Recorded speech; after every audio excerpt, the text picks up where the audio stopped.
رودو صافي حقد على كاع هاد الناس وقسم باش ينتقم منهم كاملين، وشاف فيهم ويجي عينه في قاتل الحقيقي، ولكن هذه كتكون اخر حاجه شافها قبل ما يتنفذ الحكم، وطاح في الهاويه وعينه فيها غير جمره الحق والرغبه في الانتقام من كاع اللي ظلموه. وملي طاح حل عينه وهو مستغرب كيفاش باقي عايش، وناض هو يشم اخيب ريحه في حياته، وشاف قدامه لقى راسو وسط من جبال من الزبل، ويلا بغى ينوض لقى جاي موراه وحش مكون من النفايات. ورودو دابا كيكون صعب باللي كاع اللي كيطلع في الهاويه المصير ديالو هو الهلاك، وبدا كيجري وهو خايف من هذا الوحش اللي شابه. ومع غوت هذا الوحش خرجوا بزاف ديال الوحوش من تحت الارض وبداو تابعين، ورودو كيحاول يهرب منهم ولكن صافي كيكونوا حاصرهم من جميع الاتجاهات. ففشل وجلس في الارض بقوه الصدمه وبدا كيغوت بجهده كامل، وكيلان السكان ديال المدينه اللي لاحوا في هذا الجحيم وهو كيغوت وقع انفجار فطاح وسط من الزبل. كيبان لنا انه مضروب والدم كيخرج ليه من راسه بسبب الهواء الملوث، ومبقاش قادر ياخذ النفس ديالو، وبدا كيدور في راسو كيقلب على شي بلاصه امنه هنايا، ولكن كيتصدم بامر الواقع اللي هو ما يمكنش يلقى شي بلاصه مامنه في هذا الجحيم اللي هو فيه دابا. والمشكله الوحوش بداو كيقربوا منه، وقال مع راسو والصافي هذه غتكون هي النهايه ديال المعاناه اللي كنت عايش من الصغر، واستسلم للمصير ديالو اللي هو الموت المحتوم. ولكن تفكر اش قال لي ريكتو قبل ما يموت، فبدا كيحس بالطاقه كتسروس من الجسد ديالو، فتحرك وهزت الحديده من على الارض. وهو كيقول انه باقي الدور ديالو ما سالاش وما غيستسلمش، حيت خاصو ضروري ينتقم لريكتو ويقتل جميع الناس اللي ظلموا ولاحوا في هذا الجحيم. ولكن قبل خاصو يلقى قاتل ريكتو اللي هو داك الراجل اللي داير كاغول على وجهه، اللي هو السبب ديال هادشي كامل اللي وقع في حياه رودو، ويقتلو بابشع طريقه ممكنه. وفي هاد اللحظه كيجمع عليه هاد الوحش، ولكن رودو كيتصدى للهجوم ديالو بسهوله. وفي الجهه اخرى من القصه كنشوفوا هاد الشخص الغريب وهو جالس فوق هاد الجبل من الزبل، وكيحس بالصوت ديال الانفجار اللي وقع، فكيهز المنظار باش يشوف اش واقع. وعند رودو على عكس المره السابقه هو اللي كيهجم على هاد الوحش، ولكن ما كيتاثرش من الضربات ديالو.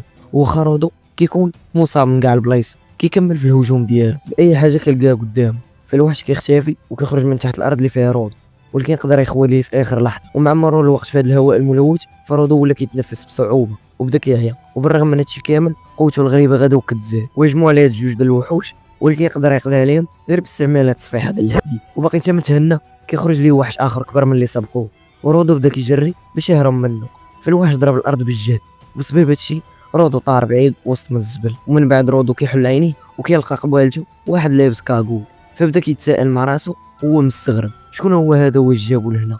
كيقطع التفكير ديالو انه هاد المقنع هزو من على الارض ولاحو بعيد ودار ليه الكمامه على وجهه اللي عاوناته على التنفس في هذا الهواء الملوث. ومن بعد رودو بقى كيطرح اسئله كثيره على هذا المقنع اللي غنقولوا ليه بلاصه المقنع الفرده، بحال شكون هو واش كيدير هنا وشنو هما هاد الوحوش الغريبه. فالفرده قال ليه باش ما يبقاش يسول بزاف ويسكت شويه، ولكن رودو سبو وقال ليه انا تلاحيت لتحت عندكم هنا ما عرفتش اش واقع في هاد البلاصه وانت كتقول لي اسكت. فكيجاوبوا الفرده بشويه بانهم راه فوق الارض ومن حدو هنايا خاصو يبقى ساكت ويهضر بشويه. وعاود ثاني رودو بدا كيغوت وكيعاود يسولو باش يوضح ليه اش واقع هنا. فالفرده بدا كيغوت وكيقول ليه انا كنقول لك دوي بشويه وانت كتغوت، واش انت مكلخت على الدرجه نسيتي الزبل اللي لحتو من الفوق، وحنا دابا راه كاينين فوق الارض اللي كتلوحوا فيها الزبل، ودابا بسبب غواتك فالوحوش عرفوا بلاصتنا يا هاد الحيوان.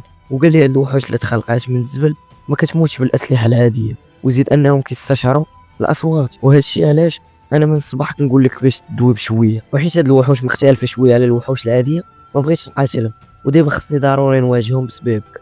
ومن بعد كيبان لينا انه داك المضل اللي كان هاز الفرده تغير الشكل واللون ديالو وهجم عليه هاد الوحش، ولكن الفرده قدر يقضي عليه في ثواني وحولوا الرماد باستعمال المضل ديالو. فرودو كيستغرب كيفاش قدر الفرده يحول الوحش اللي كان كيعاني ما هو الرماد غير حيت قاس المضل. وفي هذا الوقت كيبان لنا الفرده غادي قاص القطعيه ديال الوحوش وقدر يقضي عليهم كاملين في مده قصيره، وبقى غير الوحش الكبير اللي كيطلق غاز سام من فمه على الفرده اللي كيكون طاير في السماء، ولكن قدر يتصدى ليه واستغل الغوات ديالو وانقضى عليه بالمضل اللي كبر الحجم ديالو الاضعاف. مع مات الوحش رجع المضل الحجم ديالو الطبيعي. كيقرب الفرده عند رودو وحيد القيناع من على وجهه وعرفوا على راسو وقال ليه سميتو اللي هي انجل. صافي مبقيناش غنقول ليه الفرده الاصدقاء، ولكن كندم علاش حيدو حيت ضرباتو ريحه الهواء الملوث. وقال رودو هادشي كامل اللي وقع ليا بسببك، وباقي ما كملش هضرته حتى لقى رودو طاح في الارض وهو مغيب. ورودو كيتوغل وسط من الذكريات ديالو فاش كان باقي عايش مع ريكتو وهو راجع للدار كامل مضروب. وريكتو سولو واش وقع ليه، فرودو قال ليه بانه الدراري ضربوه فاش قال لهم ان جميع الاشياء اللي عندها حياه خاصها الاهتمام. وريكتو سولو واش تا هو ضربهم، ولكن رودو قال ليه لا. فريكتو مشى عنده ومسح ليه راسو وقال ليه انه بس هذه اسطوره قديمه ولكن مؤمن بها، واي حاجه كتستخدمها باش تصاوب شي حاجه وديك الحاجه كدير شي غرض.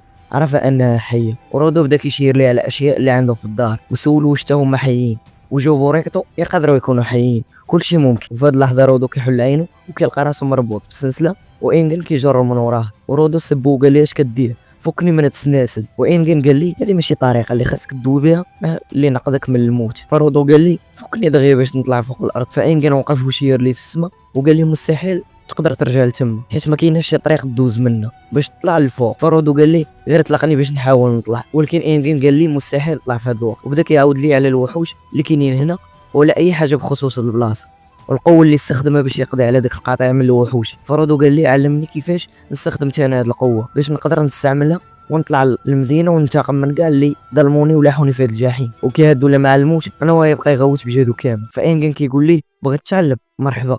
ومن بعد شويه الوقت كنشوفو رودو هو جارو انجن ولاحو جيت محطه المازور واختفى من تما. ورودو كيشوف قدامه كيلقى مجموعه ديال الناس كاملين كيتصدموا ملي شافوه وشافوا واش لابس. فقربوا منه وقالوا ليه انت من السكان ديال المدينه ياك؟ فقال لهم انه تلاح من الفوق. فملي سمعوا حيدوا الكمامات وقالوا ليه انهم اول مره يشوفوا شي واحد من المدينه في حياتهم كامله، وسولوه شكون هو اللي رابطك في هكا، اجي نفكوك. فرودو قال مع راسو هادو بعدا كيعاملوني مزيان لهداك الحيوان ديال انجن. ومن بعد كيبان لينا رودو هو مربوط ومحبوس وسط من صندوق، والناس كيشوفوا فيه وكيقولوا انهم ما يخلوش كنز الجثال عندهم يمشي ليهم. وزاد كمل باللي الجسم ديال سكان المدينه كيتباع غالي بزاف، وعمرهم كانوا كيتصوروا انهم غيلقاو واحد باقي عايش. فهاد اللحظه كيقرب الزعيم ديالهم عند رود وقال لي واش عرفتي علاش كيكون طالب على السيد ديال سكان المدينه؟ وزاد قال لي انهم كيكرهوهم كره شديد بسبب الزبل اللي كيلوحوا عليهم بلا رحمه ولا شفقه، بسببهم الهواء هنا ولا مسموم. وزاد انه ديك الوحوش اللي تخلقات من الزبل كتهاجم اي واحد كيجي عندهم. وزاد قال لي انه كاين بزاف ديال الناس اللي كيتسناو الفرصه باش ينتقموا من سكان المدينه، وانت في نظرك اش غيديروا لك دابا؟ واش غيعذبوك ولا يقتلوك في البلاصه؟ ومن بعد كيشد الماكله ديالهم اللي عباره على زبل وكيحطها في فم رودو باش ما باغيش يموت من الجوع قبل ما يبيعوه. هاد الناس بارك الله الاخوان كرماء. وزاد قال لصحابو انه بان لي رودو ما قادش ياكل الماكله ديالنا، ولكن رودو كياكل اللي حتى صبروا معاه. وقال لي اصلا ما كاينش فرق ما بين هنا وبين العيشه اللي كنت عايش الفوق. وفي هاد اللحظه رودو كتخرج منه قوه غريبه على شكل هاله حمراء، قدر يهرس السلسله اللي كانت شاده. وقال لهم انه صافي طلع لي الدم من معامله بنادم اللي باحتقار. في الجهه الاخرى كنشوفوا انجن هو مراقب واش واقع، وعند رودو يشد السلسله في يدو وتفكر الهضره ديال الريك اللي قال لي اي حاجه حافظت عليها غتولي عندها روح. والسلسله تحول اللون والشكل ديالها الاحمر، وكلشي بقى مصدوم من هاد القوه اللي عند رودو. وانجن قال بلي رودو من الاشخاص اللي كيعطيو الحياه للاشياء، يعني هو من مجموعه المانحين. ورودو بقى مقاتل مع هاد المجموعه من الناس قدر يغلبهم كاملين، وعند الاخر يلاه بغى يضربوا ولكن شدوا انجن في اخر لحظه. فرودو رجع للوعي ديالو وقال الحاجات اللي كان عاطيهم حياته حتى هما رجعوا للطبيعه ديالو. وانجن قال لي باش غيقول لي جميع المعلومات كيفاش يرجع للمدينه، ولكن بشرط انه غينضم ليهم في مجموعه المنظفين. وهكا كتسالي الحلقه الثانيه. اش غيوقع لرودو؟ واش غادي يقدر يرجع للمدينه ولا لا؟ هادشي اللي غنشوفوه في الحلقات الجايه ان شاء الله.